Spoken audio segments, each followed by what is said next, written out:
We're just about ready to display the mock data in a running app now.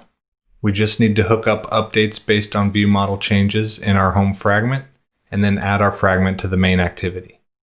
The recommended view to host a fragment is the fragment container view. To use that, we need to add a new Android X dependency. On the Android X versions page, we can find the fragment group and get the version and artifact that we need. We'll use the Kotlin one. In the project level build.gradle file, add the version and then a new value for fragment under our Android X array.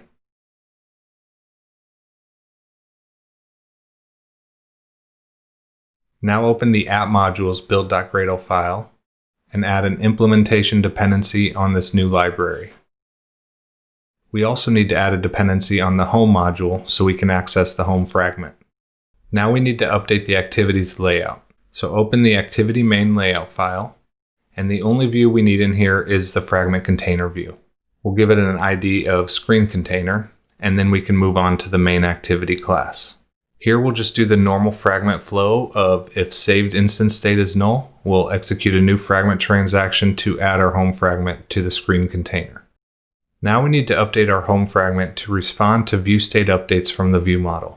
In the home fragment class, after we've created the screen home binding, let's set up the recycler view. We'll use the Kotlin extension function apply to make this a bit more fluent. We need to set the adapter as a new home repo adapter. Then we'll set the layout manager as a linear layout manager. And as a side note, remember inside this apply block, this is the recycler view. So the context we're passing here is from getContextOnView, not fragment. And lastly, we'll add a simple divider item decoration to give some separation to our list items. Now we can set up the ViewState updates observer. We'll use a when statement to handle the 3 different ViewState types we could have.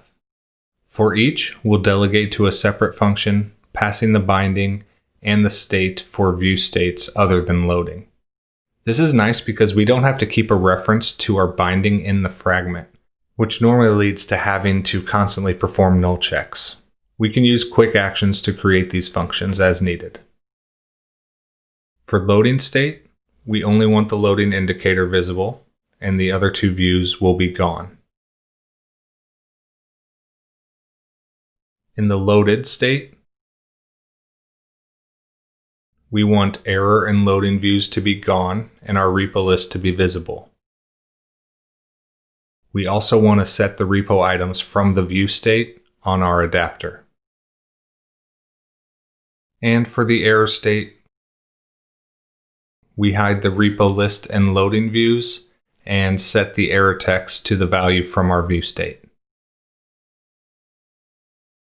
Before we run the app, let's open the GitHub API file and add a few more repo API models just so we display more than one item. We can just copy and paste the current mock one we have.